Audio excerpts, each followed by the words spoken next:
자, 오늘은 생명의 샘 14번째 시간입니다. 굳건한 댐을 건설하라 라는 제목으로 하나님의 말씀을 함께 나누겠습니다. 유기성 목사님의 책 중에 예수님을 깊이 생각하라 라는 책이 있습니다. 그 내용을 읽다 보면 이런 글이 나옵니다. 나이가 들어가면서 비로소 깨닫는 것이 어떤 문제이든 말로 해결하려 해서는 안 된다는 것입니다. 말로 문제를 해결하는 것은 가장 어리석은 일입니다. 살다 보면 말하고 싶은 때가 많습니다. 교회에서 교육자들에게나 교인들에게, 가정에서 가족들에게 하고 싶은 말이 목까지 올라올 때가 한두 번이 아닙니다. 단 말하는 것은 쉬운 일이지만 말로 인한 시험처럼 괴로운 것도 없습니다. 말이란 마치 입속에 침과 같아서 입 안에 있을 때는 아무 문제가 없지만 입 밖으로 내뱉으면 순간 더러운 것이 되어버립니다. 꼭 해야 할 말이라도 하고 나면 의도와 다르게 역효과와 부작용이 만만치 않을 때가 있습니다. 차라리 말을 하지 않았더라면 하고 후회하게 됩니다. 이런 글이 있습니다. 정말 그렇습니다. 말을 하기가 정말 어렵습니다. 또 말을 하고 나서 후회할 때도 많습니다. 목까지 이렇게 올라오는 말을 누를 때도 있고 넘실하고 흘러나온 뒤에 내가 왜 말했을까 하고 한참을 후회할 때도 참 많습니다. 또 내가 말한 것하고 너무 다르게 해석을 해버리고 내가 의도했던 것과 전혀 상반된 역효과가 나버리는 경우도 정말 많습니다. 그래서 우리는 말하는 데 있어서 참으로 어려움을 많이 겪습니다. 말이 어려워요. 인간이 살아가는 데 있어서 말은 참 중요한 기능을 많이 합니다. 말이 의사소통의 가장 대표적인 수단이잖아요. 사람이 다른 누군가와 의사소통이 단절되어 버리면 어떤 공동체를 형성하고 함께 어떤 일들을 해나가는 데 있어서 정말 어렵습니다. 그래서 바벨탑을 교만하여 쌓을 때 하나님께서 그들을 흩으시기 위해 사용한 방법이 언어를 혼잡하게 만들어서 서로 간의 의사소통을 막아버린 겁니다. 그러니까 함께 할 수 없게 됐어요. 작업도 함께 할 수 없게 됐고 삶도 함께 할 수 없게 됐고, 그래서 뿔뿔이 다 흩어지게 된 겁니다. 이처럼 우리들에게 있어서 의사소통의 주요 수단이 되는 말을 잘하는 것이 정말 중요한 건데 이게 어렵다는 거예요. 경우에 맞는 말 하는 것, 지혜롭게 말하는 것, 때에 맞는 말을 해내는 것이 진짜 어렵습니다. 그래서 성경을 보면은 잠언서 15장 23절에 보니까 사람은 그 입에 대답으로 말미암아 기쁨을 얻나니 때에 맞는 말이 얼마나 아름다운고. 저는 이렇게 잘 얘기해서 우리 성도님들을 기쁘게 하고 싶은데 이게 참 어려워요. 잠언서 25장 11절에 보니까 경우에 합당한 말은 아로새긴 은쟁반에 금사가 아니라, 그냥 상상만 해도 너무 아름답고 이런 말들을 좀 해낼 수 있으면 얼마나 좋을까. 얼굴만 조각 같아서 뭐예요. 말이 조각 같아야 되는데 네. 아침이라서 네. 이게 참 어렵단 말이에요. 누군가에게 기쁨을 주는 말, 어떤 경우에 합당하게 하는 말, 잘 풀어낼 수 있는 지혜로운 말, 이런 거 하고 싶지만 정말 쉽지 않아요. 이건 저의 고민만이 아니라 여러분 모두 동일하게 생각할 거라 생각됩니다. 그래서 야고보 3장 2절에 보니까 만일 말에 실수가 없는 자라면 그 사람은 어떤 사람이라 그럽니까? 온전한 자라. 말에 실수만 없어도 그 사람은 온전한 사람이라고 얘기를 합니다. 그 정도로 실수하지 않고 말하는 게 진짜 어려운 일입니다. 여러분, 그런데 말을 잘하는 게 어렵지만 사실은 우리는 어렵게 말을 해야 됩니다. 그러니까 쉽게 말하면 안 돼요. 내 속에서 흘러나오는 대로 아무런 걸림, 어떤 제어 장치 없이 생각나는 대로 그냥 말을 표현해버리는 것, 여러분, 이게 더 큰 문제입니다. 말은 어렵게 해야 됩니다. 그게 당연한 겁니다. 말을 쉽게 생각하거나 쉽게 표현해서는 안 됩니다. 혹시 하고 싶은 말이 있어도 그것이 목구멍까지 막 치밀어 올라와도 깊이 생각하고 심사숙고한 뒤에 말을 해야 됩니다. 우리는 그렇게 말을 어렵게 해야 돼요. 특별히 하나님의 자녀라면 더욱 그렇습니다. 하나님의 자녀라면 더욱 말하는 데 있어서 어려워야 돼요. 힘들어야 돼요. 참고 또 참아야 돼요. 그게 오늘 본문의 말씀입니다. 잠언서 15장 28절에 보니까 의인의 마음은 대답할 말을 깊이 생각하여도, 하나님의 백성들은 그 마음에서 대답할 말을 깊이 생각한대요. 깊이. 그것이 당연한 모습이어야 합니다. 자, 그럼 첫 번째, 왜 말을 깊이 생각해야 할까요? 왜 우리는 말을 깊이 생각해야 될까요? 말하는 것을 별로 중요하게 생각하지 않을 수도 있습니다. 그냥 하고 싶은 말 그것도 못하게 막나? 그냥 하고 싶은 마음대로 난 표현하고 살 거야 라고 생각할 수 있습니다. 놀랍게도 성경은 언어 사용의 중요성과 언어 사용의 심각성을 곳곳에서 강조하고 있습니다. 야고보에서 우리가 야고보 강의하면서 살펴보았듯이 우리들이 사용하는 언어는 출처가 있다 그래요. 어떤 언어는 지옥불에서 나와서 살라버리는 언어가 되고, 어떤 언어는 하늘로부터 하나님께서 주셔서 살리는 언어가 된다는 겁니다. 야고보서 2장에 나와 있는 말씀이에요. 우리가 사용하는 언어가 우리는 그냥 의식 없이 사용할 수 있지만 실제 그 중에 어떤 언어는 지옥불에서 나온 언어라서 다 살라버려요. 관계를 살라버리고 내가 사랑하는 사람의 마음을 불살라버리고 그들에게 상처를 주고 우리의 이 공동체를 무너뜨리기도 하고 참 여러 사람들의 가슴에 아주 지워지지 않는 멍을 만들어버리는 이러한 역할을 하는 언어도 분명히 있습니다. 그래서 우리는 주의해야 돼요. 사르는 언어와 살리는 언어, 하나님이 주신 언어와 사단이 주관하는 언어가 있다는 거예요. 오늘 본문도 아주 일맥상통하게 표현하고 있습니다.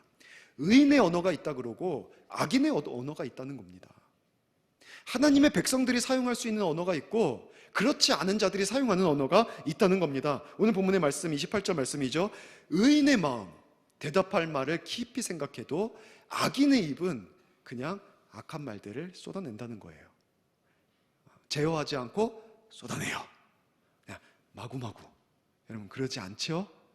마구마구는 아니라도 가끔 쏟아냅니까? 언어를 우리가 조심해야 돼요. 왜 그러냐면 첫 번째로 언어가 그 사람의 소속을 나타내기 때문에 그렇습니다. 언어가 그 사람의 소속을 나타내요. 그가 어디에 해당되는 사람인지. 의인, 하나님의 자녀들은 언어 사용에 신중합니다. 언어 사용에 신중하게 되어집니다. 예수를 믿으면 하나님의 자녀가 되죠. 신분의 변화가 일어납니다. 근데 절대로 그게 끝이 아니에요. 정말 예수님을 믿는 자는 예수님을 따르는 자거든요. 예수님을 따라 걷다 보면 그 다음에 나타나는 것이 뭐냐면 성화입니다. 칭의를 통해서 하나님의 자녀가 되었다면 성화를 통해서 하나님의 자녀답게 되는 겁니다. 신분이 변화되고 삶이 변화됩니다. 이게 따라가요. 그래서 우리가 하나님의 자녀로서의 삶의 변화가 일어나는데 그 중에 매우 중요한 것 중에 하나가 이 언어의 변화예요. 믿음의 말을 하게 되어 있어요. 하나님의 자녀다운 표현들을 하게 되어 있습니다. 혀에 말씀이 실리게 되어 있어요. 그래서 사람들과의 관계를 맺으면서 하나님의 말씀, 성령께서 우리들에게 주신 언어, 이런 언어들을 그 하나님께서 주관하셔서 그 표현들을 하게 되어 있어요. 하나님께서 내 언어를 직접 주관하지 않아도 우리가 예수를 믿고 하나님의 자녀가 되면 내가 주 앞에 서 있다는 것을 신전의식을 갖고 있기 때문에 언어 사용을 스스로 주의하고 조심하게 되어 있습니다. 그렇지 않겠습니까? 여러분 제가 목사로서 사용할 수 있는 언어가 있고 사용하면 안 되는 언어가 있겠죠?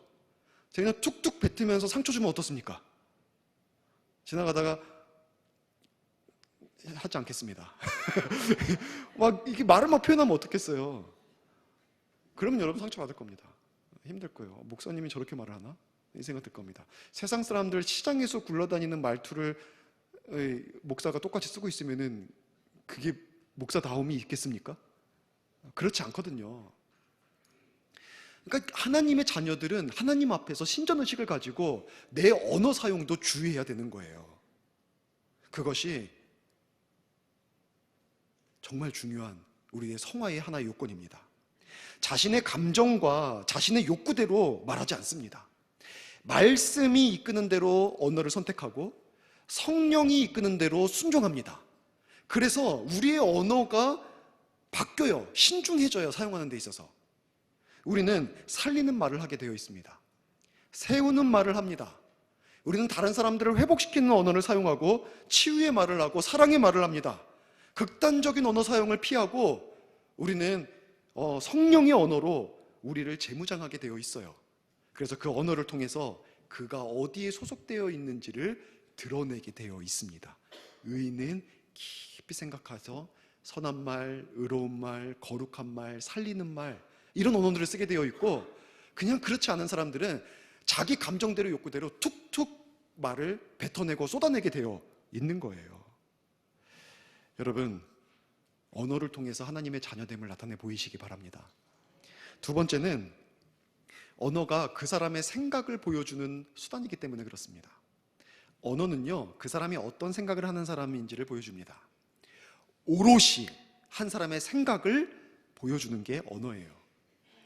오늘 성경에 나와 있죠? 28절에 의인의 마음은 대답할 말을 어떻게 한다 그래요?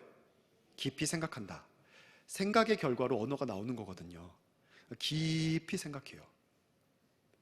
우리는 감정을 그냥 말로 표현해내는 것처럼 보이지만 실제로는 그 감정을 주관하는 게 생각이어서, 생각이라는 것이 오랜 시간이 걸리기도 하지만 순식간에 끝나버리기도 합니다. 때로는 이제 아주 위급한 순간에는 평생을 살아온 게 그냥 주마등 뭐라 그래요? 그냥 확 지나간다 그러잖아요. 그러니까 순식간이라도 우리가 생각한 것이 우리의 감정에 영향을 주고 그것이 우리의 언어로 표출되게 되어 있어요. 그러니까는 말은 그 사람의 속에 뭐가 가득한지를 보여주는 거예요. 그렇죠? 예수님께서 하신 말씀이잖아요. 사람이 말하는 것들은 그 내면에, 그 마음에 가득한 것을, 그거를 말로 표현해낸다는 거예요. 예수님의 말씀이에요. 그러니까 우리 속에 있는 이 생각들이 우리들의 언어로 표현되는 것이어서, 사실은 말을 쏟아내는 사람은 그 사람이 감정 조절을 못하는 사람이 아니라 생각 조절을 잘 못하는 사람입니다.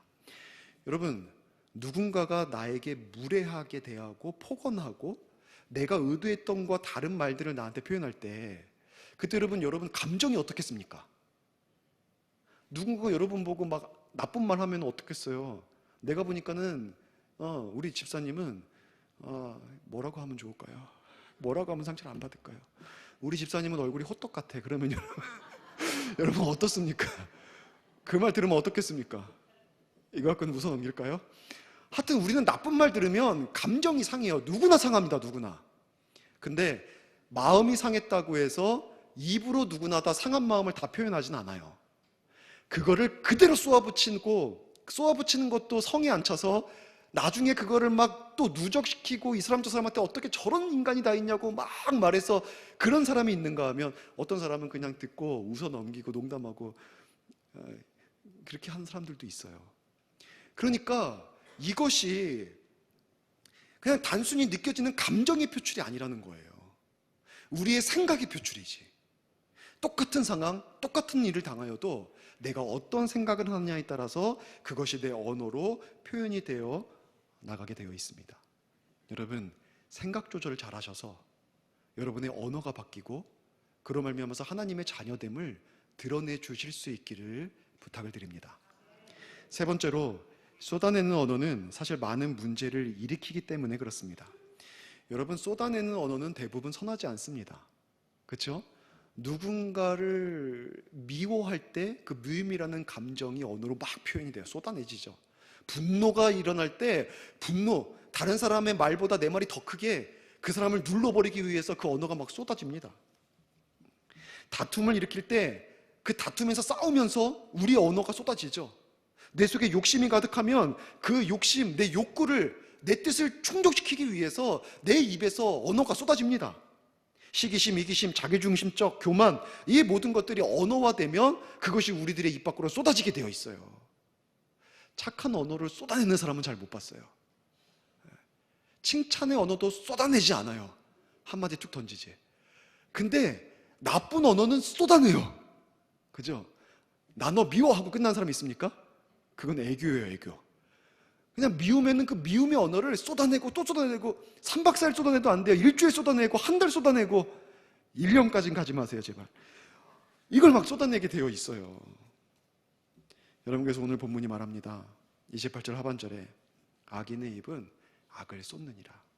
그거를 자꾸 쏟아내게 되어 있어요. 우리의 입으로 쏟아내는 그 말들은 악하게 되어 있고 선하지 않아요. 그렇게 쏟아낸 말은 누군가에게 상처를 줍니다. 생각보다 굉장히 오래가는 커다란 상흔을 남기기도 합니다. 가장 안타까운 거는 우리의 언어가 사랑하는 자녀에게 정말 좋지 않은 영향을 주고 그들의 인생에 아주 지대한 그들의 인생을 변화시키는 영향을 준다는 거예요. 자녀의 인생이 바뀌어요. 부모님의 말 때문에. 그들의 인격이 형성이 되고 정서가 형성이 되고 그들의 미래에 그들의 선택이 달라집니다. 예전에 베스킨라빈스 앞에서 아이스크림을 이제 시우 사주려고 대기하고 있었는데 한 어머니가 둘째 딸을 등에 메고 업고 첫째 딸을 손에 잡고 데리고 온 거예요. 근데 이 딸이 징징대면서 뭔가를 얘기하는데 엄마가 소리를 지르는 거예요. 사람 많은 데서 야, 이 누구야 하면서 막 소리 지르고 손을 이렇게, 그 어떻게 손 이렇게 하면 얘기가 시우보다 어렵거든요. 그 얘기가 그냥 온몸 휘청거리면서 끌려다니는 거예요. 여러분, 그 아이의 마음에 뭐가 남을까요? 그 어머니로부터 많은 사람들 앞에서 공격적이고 모욕적인 말을 계속 듣고 있어요. 감정 상하는 말을 계속 듣고 있어요. 눈초리도 막 표독스러워요. 표독스러운 눈초리 알죠? 제가 흉내를 못 내겠는데 그 표독스러운 눈초리로 아기를 막 흔들어요. 제가 뜯어 말리고 싶었어요. 뜯어 말릴 수가 없었는데 한 어머니가 평상시처럼 자신의 딸에게 소리를 지르면서 야단을 쳤습니다. 막 화를 내고 분이 안 풀려가지고 시시대다가 생각했어요. 내가 왜 이러고 있지? 내가 왜 사랑하는 내 딸한테 이렇게 소리를 지르고 화를 내고 있지? 여기 대해서 갑자기 고민을 하다가 문득 딱 떠오른 생각이 뭐였냐면 자신의 어머니가 자신을 키울 때 자신에게 한 거예요. 자신의 어머니가 자신을 키울 때 그렇게 소리를 지르고 별거 아닌 것 때문에도 계속 소리를 지르고 야단을 치고 집안에 무슨 문제만 생겨도 너 때문이야 하고 탓하고 이것 때문에 그 사람의 마음에 상처가 너무 많이 있었고 그 상처를 받으면서 나는 나중에 커서 결혼을 해서 아이를 낳으면 절대 엄마처럼은 안 할 거야. 이 마음을 다짐 또 다짐을 했다는 거예요.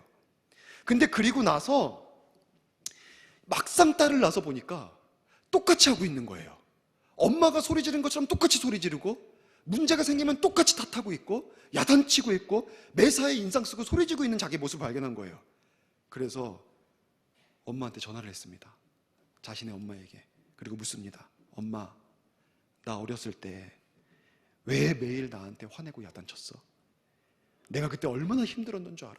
매일 소리 지르고 정말 힘들어서 나는 그러지 않을 거라고 생각했어. 근데 엄마, 나도 내 딸한테 엄마처럼 똑같이 그러고 있어. 이거 혹시 유전이야?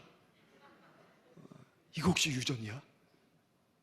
그러자 여러분, 전화기 수화기 너머에서 엄마가 그 딸에게 대답을 합니다. 이렇게 대답을 해요. 내가 너한테 언제 화내고 소리쳤다고 야단이야? 지금도 화내고 소리치고 있으면서 내가 언제 소리 질렀냐고 야단이냐고 그러고 있는 거예요. 부모가 자신의 쏟아내는 말을 자녀에게 했을 때 그 자녀에게 고스란히 상처가 되고 상흔이 되고 나중에 그 자녀도 엄마처럼 해요. 아들은 아빠처럼 해요. 어떤 상황 속에서 내가 간접적으로 경험하고 직접적으로 경험하고 보고 배운 게 그거거든요. 어떤 문제가 생겼을 때 부모님이 선택한 방식을 아들이 따라갑니다. 딸이 따라가고. 그 방식밖에 본 게 없으니까. 그러니까 계속해서 경험하다 보니까 그 사람에게 그게 습관으로 형성되는 거예요. 유전이 아니라 습관이에요. 이 내용이 그레이스 캐더만의 책에 말 때문에 받은 상처를 치유하라 라는 책에 여러 가지 예들이 있는데 그 중에 한 가지 예였습니다. 여기서 캐더만은 말합니다. 언어 폭력은 유전적인 것이 아니라 마음먹기에 따라 얼마든지 고칠 수 있는 잘못된 습관이다. 우리들이 이것이 습관이에요. 습관. 보고 익힌 습관이에요. 그리고 이거는 고칠 수 있어요. 내가 훈련을 하고 반복하면 얼마든지 고칠 수 있는 습관입니다. 우리가 반드시 고쳐야 되는 습관, 우리가 쏟아내는 말 하는 거, 우리가 미움의 말, 부정의 말, 공격적인 말, 비판하는 말, 이런 말들을 쏟아내는 거, 이거는 반드시 고쳐서 새로운 습관으로 바꿔내야 하는 것입니다. 그렇지 않으면 사랑하는 자녀에게 그대로 그의 언어, 그의 인격, 그의 성격, 그의 문제 해결 방식, 내가 나를 볼 때에도 내 이런 모습은 바뀌어야 돼 하고 스스로도 싫은 그 모습이 그대로 딸에게서, 아들에게서 나타나게 되어 있어요. 무심코 던진 말도 그대로 배웁니다. 그대로 배워요. 저는 제가 컴플렉스가, 사람마다 컴플렉스가 있잖아요. 제 컴플렉스가 뭐냐면 이쁘게 웃지 못하는 거예요. 장동건처럼 웃고 싶고 현빈처럼 웃고 싶고, 무표정하면 비슷한데 웃으면 그렇게 안 돼요. 네. 그래서 가끔 가다가 저희 아내한테 얘기를 합니다. 여보, 나는 웃는 게 너무 안 이쁘지. 나도 이쁘게 웃고 싶다. 이제 그런 얘기들을 합니다. 근데 그렇게 제가 얘기할 때 어쨌든 한 공간한 안에 딸도 있으니까 시우가 놀면서도 듣고 뭐 어쨌든 들었나 봐요. 근데 한 번도 반응한 적이 없거든요, 그렇게 말할 때. 근데 어느 날 잠자리에서 엄마한테 그러더래요. 엄마, 나는 웃는 게 안 이쁘지.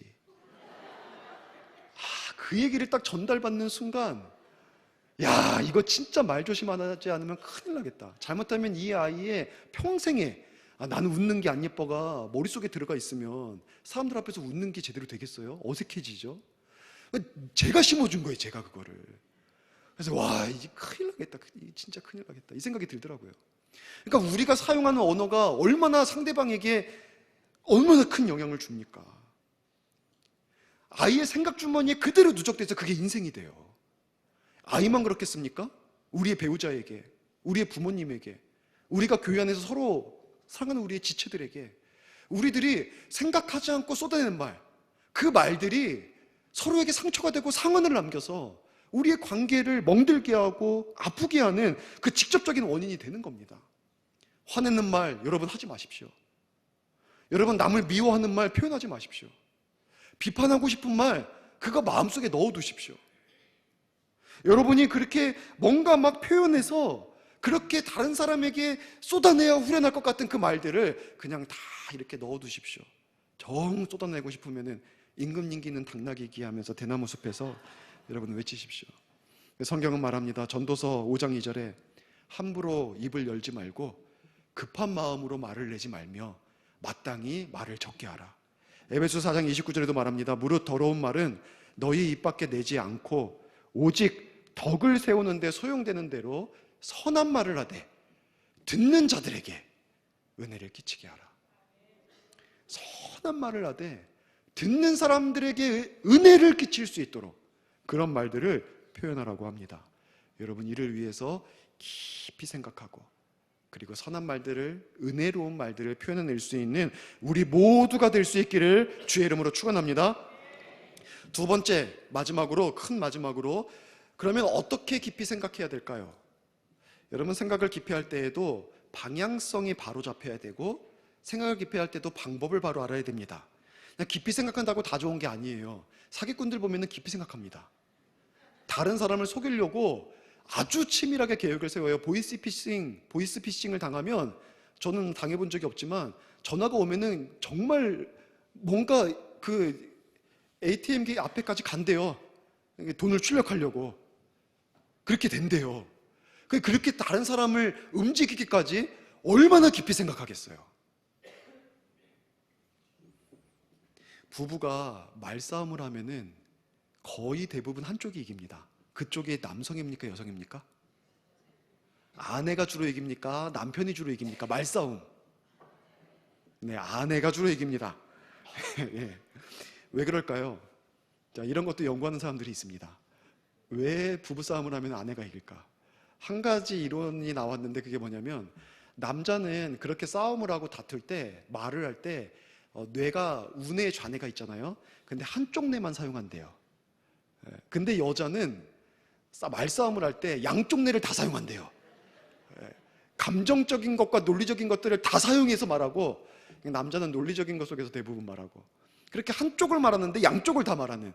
그러다 보니까는 나중에 보면은 두뇌 사용하는 여자가 우세승을 한다는 거죠. 절대적인 승리하는 여자분들도 있고요. 게다가 남자가 안 되면 어떡합니까? 버럭, 그죠? 버럭. 말이 안 되니까, 말로 못 이기니까. 또 다른 이론이 있습니다. 또 다른 이론이 있는데, 그거는 뭐냐면, 일단 둘 다 어느 정도 싸우다 보면은 처음에 어느 싸우다가 둘 다 멈추는 때가 있대요. 근데 그 다음이 문제라는 거예요.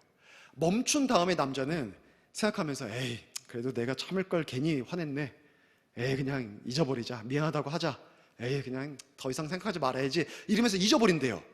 근데 여성은 아주 사소한 것도 곱씹고 되새기고 반복해서 어떻게 저럴 수 있지? 이거를 계속 생각한다는 거예요. 막 소가 대생경제 하듯이 계속 생각하면서 누적시킨대요. 계속 그 싸움이 2차례, 3차례, 4차례 막 계속 되다 보면 나중에는 고려적 얘기, 태고적 얘기까지 다 끄집어내서 다 연결해서 조합해서 논리적으로 풀어내니까 남자는 입이 그냥 턱만 빠지고 가만히 있는 거예요. 할 말이 없는 거예요. 할 말이. 여러분, 깊이 생각해도 이기려고 깊이 생각하고, 다른 사람의 마음에 상처 주려고 깊이 생각하고, 자신이 원하는 목적을 이루려고 깊이 생각하는 건, 여러분, 이거는 바른 방향이 아닙니다. 그리스도인답게 생각하고 말하려고 깊이 생각해야죠. 그래서 생각에도 방향성이 있어야 되고, 생각도 방법을 가지고 해야 됩니다. 첫 번째는요, 우리가 누구나 설명하지 않아도 아는 겁니다. 상대방의 입장에서 깊이 생각해야 돼요. 내 입장에서 깊이 생각하면은 생각할수록 화가 나요. 내 입장에서 깊이 생각하면은 생각할수록 상대방이 미워요. 생각할수록 정말 견딜 수가 없어요. 쏟아내야 돼요. 상대방의 입장에서 생각하는 거예요.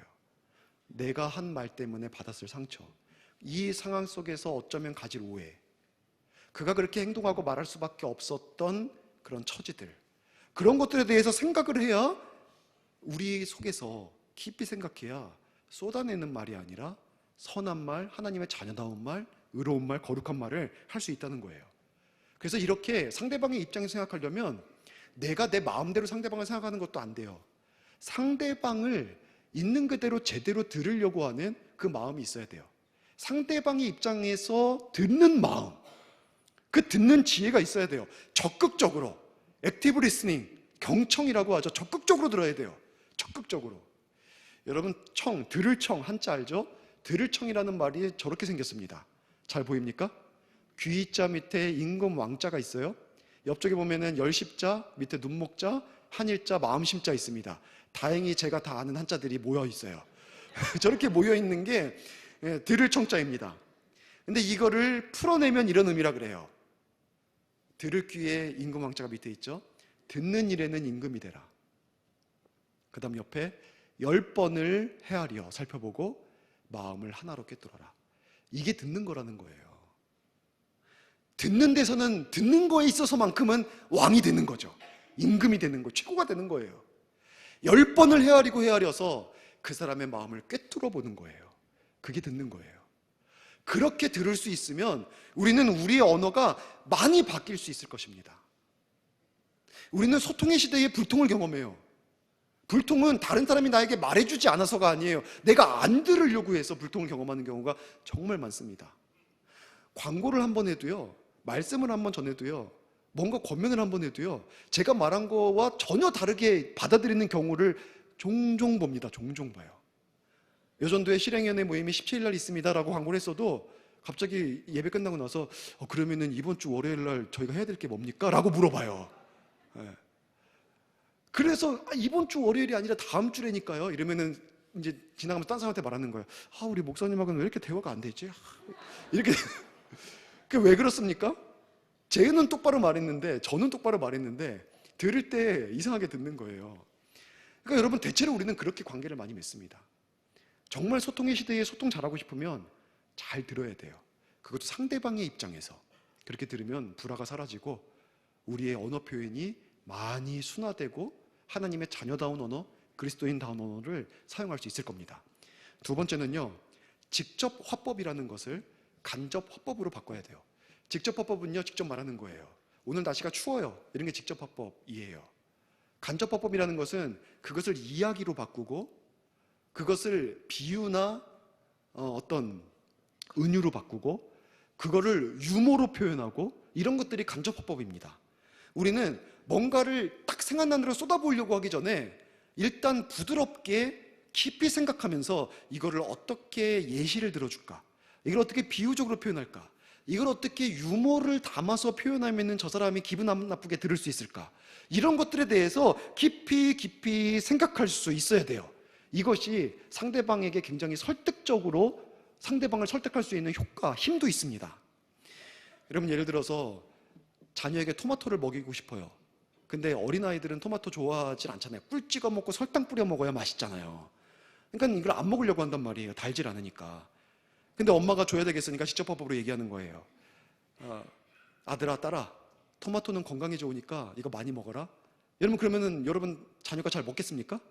직접법으로 들었을 때에는 그냥 싫어, 나 먹기 싫어, 저거 맛도 없어, 달지도 않고 꿀 찍어 먹을게, 꿀 줘, 그러면 이렇게 된다고요. 근데 그거 듣고서는 이제 화가 나니까 쏟아내는 거예요. 야, 이놈의 자식아, 토마토 안 먹어? 먹어. 너네 맨날 네 먹고 싶은 것만 먹냐? 그러니까 네 몸뚱아리가 그렇게 된 거야, 임마. 임마는 너무 죄송합니다. 평상시에 제가 쓰는 말이 아닙니다. 그렇게 막 표현을 쏟아내버리는 거예요. 그러면은 자녀는 토마토 더 안 먹게 되겠죠. 또 다른 측면으로 직접 화법을 쓰는데 이제는 아주 이제 지혜롭게 말하겠다 생각하고 설명을 막 하는 거예요. 아들아, 토마토에는 라이코펜과 베타카로틴이 들어있다. 그래서 건강에 좋다. 라이코펜은 붉은색을 띠게 하는 물질로 뛰어난 항암 효과를 나타내고, 베타카로틴은 대표적인 항산화제라서 전립선 암 예방에 너무 좋다. 그러니까 이거를 먹어야 된다. 여러분, 그럼 아들이 어떻게 하겠습니까? 그냥 끄떡거리면서 속으로 참 많이 연구하셨네요. 이 정도 하겠죠. 여러분, 이때 이거를 조금 더 유머를 섞어서 비유적으로 간접화법으로 표현하면 조금 더 달라집니다. 아들아, 토마토가 빨갛게 익어가는 계절에는 의사의 얼굴이 파랗게 질려간다. 네, 그렇대요. 조금 더 이렇게 언어를 순화해서 표현하는 거예요. 식사 시간에 밥을 먹는데 파리가 너무 날아다녀요. 그 모습을 보면서 할머니가 이게 너무 거추장스럽고 정성껏 만드는 음식에 내려앉을까봐 이게 염려도 되고, 남편 좀 편하게 밥 먹게 하려고 계속 파리를 잡으려고 하는 거예요. 근데 안 잡혀요. 더 빨라요, 파리가. 그래서 막 휘 저으면 날아갔다가 또 나오고, 때려 잡으려고 하면은 날아가 버리고, 이러면서 계속 얼쩡얼쩡 되는 거예요. 근데 할머니는 계속해서 잡으려고 해요. 그걸 보다 할아버지가 어떻게 합니까? 밥상머리에서 부산하게 지금 뭐 하는 거야? 신경 쓰지 말고 밥이나 먹어! 이래버릴 수 있어요. 쏟아내는 거죠, 언어를. 그럼 할머니 마음은 어떻겠어요? 금방 평생을 다쳐왔지만 또 다치는 거예요. 이 영감은 소리 지르지 않으면 말을 할 줄 모르나, 그렇게 생각하고서는 뼈를 통해서 식사를 하게 되어 있죠. 이때 간접화법으로 표현을 하는 겁니다.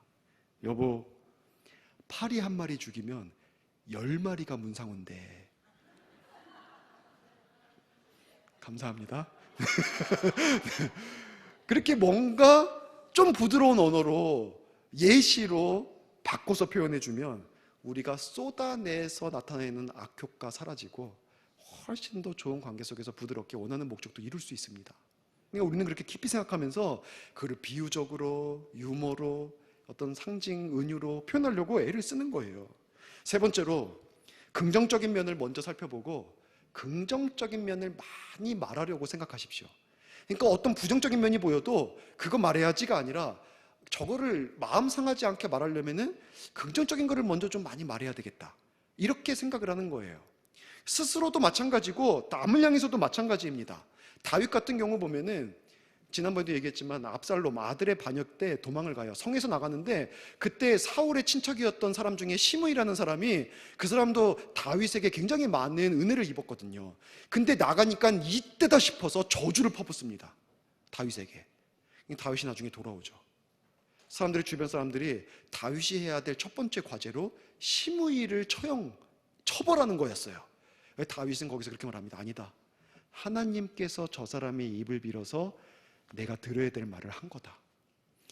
그런 상황 속에서도 긍정적인 면을 봅니다. 그것을 통해서 하나님이 하시는 일을 봐요.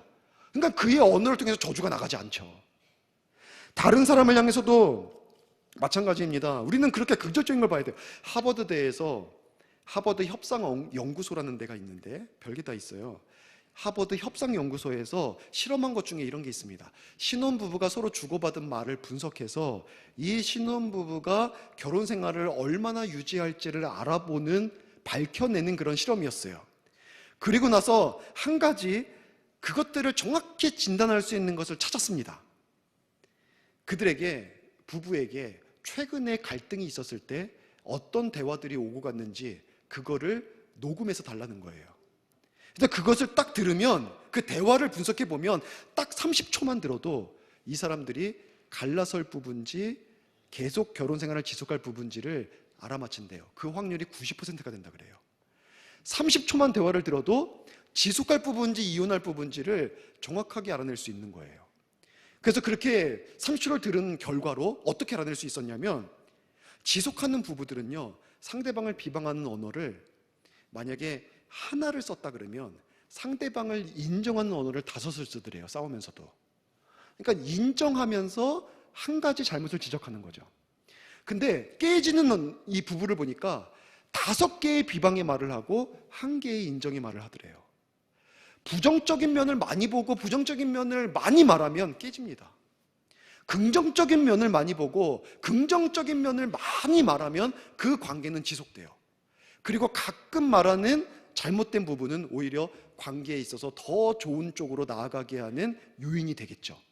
그러니까 우리는 긍정적인 걸 많이 봐야 돼요. 그리고 상대방으로 하여금 긍정적인 것을 많이 볼 수 있도록 해줘야 됩니다. 긍정적 초점화 현상이라는 게 있어요. 그게 뭐냐면, 상대방에게 어떤 선한 영향력을 주고 싶다면 좋은 말부터 해서 거기에 초점을 두고 생각하게 하라는 거예요. 그러면은 그의 인식이 달라질 수 있고 그의 삶이 달라질 수 있다는 거예요. 여기에 대한 실험이 있는데 뭐냐면, 여성의 사진을 여러 개를 붙여놓습니다. 얼굴 표정이 달라요. 어떤 여성은 굉장히 이뻐요. 연예인 같아요. 어떤 여성은 미소가 너무 이뻐요. 어떤 여성은 화가 잔뜩 난 표정이에요. 어떤 여성은 뾰루퉁하고, 어떤 여성은 삐져 있고, 어떤 여성은 눈이 표독스럽고, 여러 가지 사진들을 딱 붙여놓은 거예요. 그리고 그 여성에 대해서 설명하는 말들을 이렇게 쭉 늘어놓습니다. 첫 번째는 이렇게 늘어났어요. 이 질투심이 강하다, 고집이 세다, 비판적이다, 충동적이다, 부지런하다, 지적이다. 이걸 순서대로 보여준 거예요. 질투심이 강하다, 고집이 세다. 여러분, 여러 개의 사진 중에 사람들이 이 여성은 어떤 여성일 것 같아요? 그럴 때 어떤 거 뽑을 것 같습니까? 여러분 느낌이 딱 어떤 여성 뽑을 것 같습니까? 거기서 실험에 임한 사람 중에 80%가 굉장히 뚱한 표정으로 있는 여성의 사진을 뽑았대요. 질투심이 강하다, 고집이 세다. 뚱한 표정은 뭡니까? 지금 여러분의 표정입니까? 뚱한 표정으로 있는 여자를 딱 뽑았대요. 근데 여러분, 신기하게도 똑같은 말들이거든요. 순서만 바꿨어요. 거꾸로. 지적이다, 이거 먼저 보여준 거예요. 지적이다, 부지런하다, 충동적이다, 비판적이다, 고집이 세다, 질투심이 강하다. 여러분, 어떤 사진 뽑았을 것 같습니까?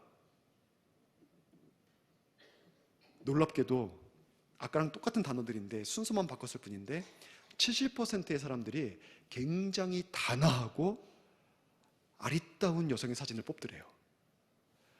그러니까는 내가 최초로 그 사람에 대해서 어떤 정보를 받게 되느냐, 어떤 상황에 대해서 어떤 말을 듣게 되느냐, 그것이 상대방에게 굉장히 큰 영향을 주는 거예요. 부정적인 말, 굉장히 나쁜 말, 이거 잘못됐어, 하지만 그래도 너니까 참을게. 이거는 이미 마음을 다 파괴시킨 거예요. 나는 당신을 믿어, 당신을 신뢰해, 당신 관계가 너무 행복해. 근데 이런 거는 정말 안타까워. 이렇게 했을 때 훨씬 더 좋은 영향을 끼칠 수 있는 거죠. 우리는 먼저 긍정적인 말, 그리고 많이 긍정적인 말, 이런 것들을 표현해야 됩니다. 그것을 고민해야 돼요. 그래서 그걸로 표현해내면은 훨씬 우리의 대화는 좋은 대화가 될 수 있습니다. 마지막으로 우리가 어떻게 깊이 생각해야 되냐면, 깊이 생각하면서 하나님께 기도해야 돼요. 우리가 하나님께 충분히 기도하면서 욕을 막 쏟아낼 수 있는 강심장은 없을 것 같아요. 그럴 수 있는 인격도 없을 것 같아요. 하나님께 깊이 생각하면서, 여러분 부부싸움 하기 전에 하나님께 깊이 생각해 보세요. 기도해 보세요. 부부싸움을 앞두고 여기까지 올라와 있어요. 이미 말은 무장돼 있어요. 그때 하나님께 기도하는 거예요. 하나님, 우리 남편에게 쏟아붓겠사오니 나의 혀에 지혜를 주셔서 요목조목 들리게 하시고. 여러분 그런 기도 하겠습니까? 그런 기도를 어떻게 해요 하나님 앞에? 하나님, 내가 분이 여기까지 올라왔는데 이걸 쏟아낼 것 같은데 하나님 어떻게 하면 좋겠습니까? 남편이 너무 믿고 내가 속상해 죽겠는데 어떻게 하면 좋겠습니까 하나님? 기도하는 거예요. 기도하다 보면 하나님께서 우리의 생각을 바꿔주셔서 우리의 언어가 바뀔 거예요.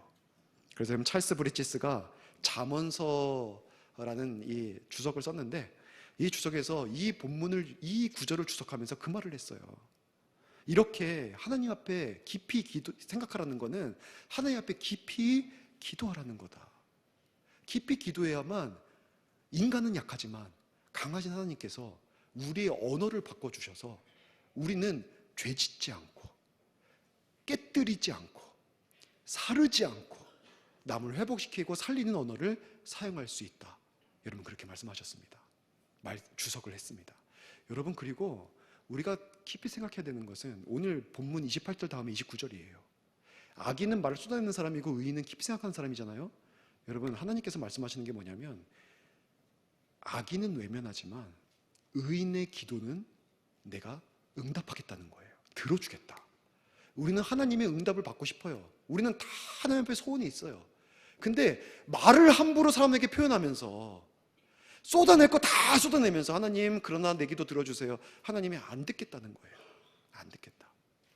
너가 먼저 사람들과 더불어 화목의 말을 하고 사랑의 말을 하고 칭찬의 말을 하고 격려의 말을 하고 세워주는 말을 하고 살리는 말을 하면, 너가 그런 하나님의 자녀됨을 보이는 사람이라면 내가 너의 말을 주목할 것이고 너의 기도에도 주목할 것이고 내가 반드시 그 기도를 응답해 주겠다. 여러분, 하나님 그렇게 말씀하시는 겁니다. 여러분, 언어를 잘 사용해서 하나님의 응답받는 축복의 삶을 살아가고, 그렇게 언어를 잘 사용하는 말미암아 주변을 행복하게 하고 살려내고 세우는, 생명 나누는 그런 저와 여러분 될 수 있기를 주의 이름으로 축원합니다. 이제 말씀을 마치겠습니다. 여러분, 이를 위해서 우리는 우리의 마음속에 크고 굳건한 댐을 건설해야 됩니다. 우리들의 속에 있는 충동적이고 부정적이고 불신앙적이고 파괴적이고 공격적인 언어들이 우리의 입술을 넘어서 표현되지 않도록 우리의 마음 가운데 크고 든든한 댐을 건설하고 건축해 놓아야만 합니다. 그래서 충분히 생각하고 기도하면서 선하고 의로운 말을 표현해야 돼요. 급한 말, 충동적인 말, 부정적인 말, 비판적인 말, 악한 말, 분노의 말, 여러분 이런 말을요, 성경에서는요 굉장히 어리석은 것보다 더 어리석은 거라고 얘기해요. 잠언서 29장 20절에 보니까 너가 말에 조급한 사람을 보느냐, 그러니까 말을 생각 없이 내뱉는 사람이죠. 그보다 미련한 자, 이 미련한 자는요 영어로 보면 그냥 바보예요, 바보. 그보다 바보에게 오히려 희망이 있다. 아무리 지혜로워도 말을 있는 대로 쏟아붓는 사람보다 바보가 낫다는 거예요. 여러분, 마음에 크고 든든한 댐 건설하셔서 절대 그런 말들이 넘쳐나오지 않도록 깊이 생각해서 선하신 하나님의 자녀답게 생각하고 말하고 표현하고, 그래서 서로를 행복하게 살릴 수 있는 저 여러분 될 수 있기를 주의 이름으로 축원합니다.